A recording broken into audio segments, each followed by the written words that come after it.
Good morning. I'm on my way back to the office. Plan to be in creative mode today. Going to do a little bit more music. But I want to talk about a little bit of brain science before I get there. And I believe this is from the book The Winner's Brain. And it's a little trick that I realized when I sort of cross-reference it with software, and I'll get to that in a minute.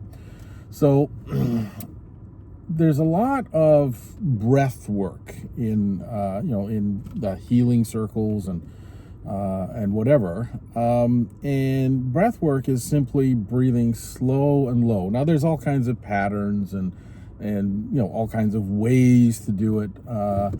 That's not, each of them have their own value, their own way of getting you to a certain place. I'm not going to knock any one of them.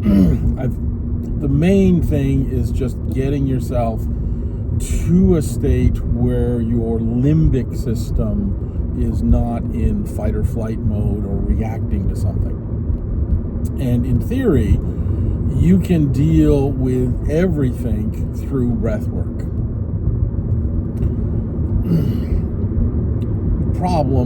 The challenge is that would take a very, very long time. We come up with not necessarily shortcuts, but more efficient ways to get a lot of the same things done. But in doing breath work, this is the part that I realized, that's a software technique. So when somebody asks you to think of something that creates a triggering emotion, and you can do this on your own, and a lot of times, again, people go to the depths and pull up the worst stuff possible.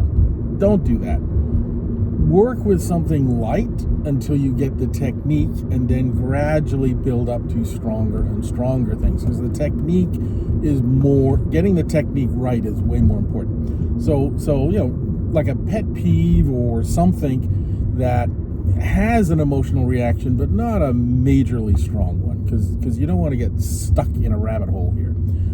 And try doing that. Well, first of all, get into a state where you're just breathing nice and rhythmically, nice and slow.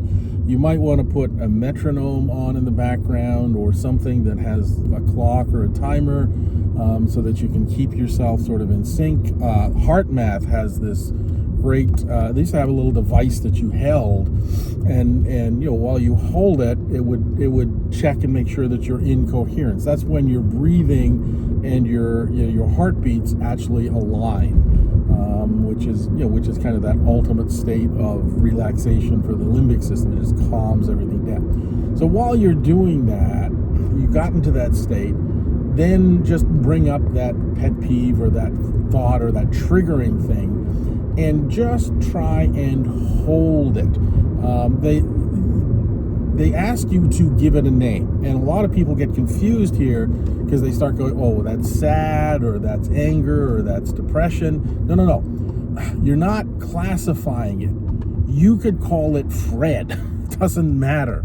The part about giving it a name is that your brain then has a handle on it. And this is the software technique that I was talking about.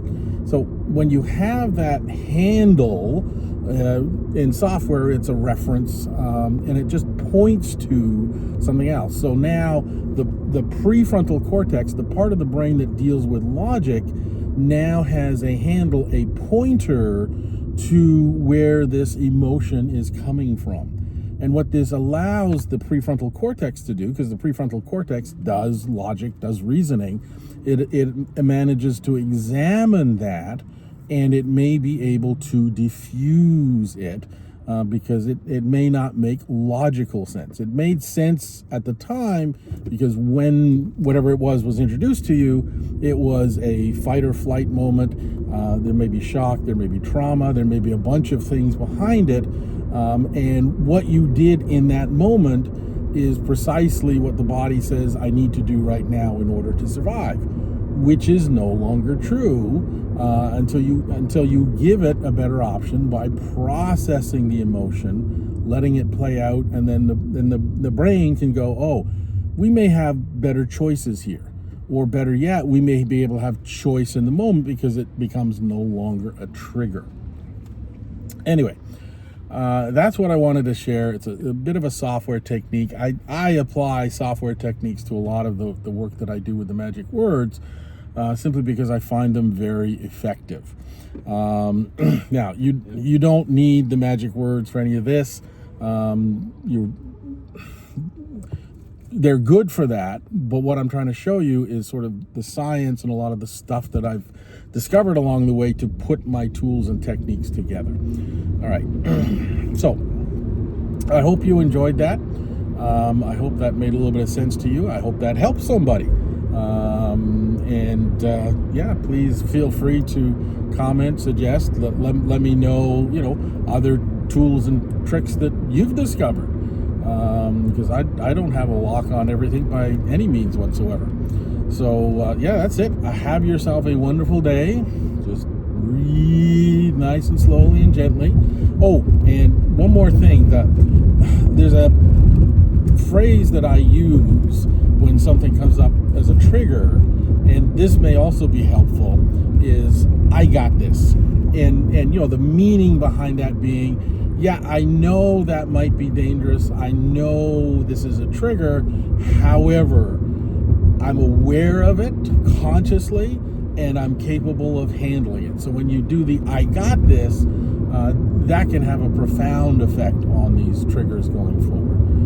So you can add that to the mix while you're doing the breathing if you get a big trigger. And like I say, don't go to the depths. Start light, learn the technique, and apply it gradually. Get used to it before you start digging deeper and deeper into some stronger and stronger emotions. All right, be kind to yourself. Have a wonderful day, and I will probably see you tomorrow. All right, take care.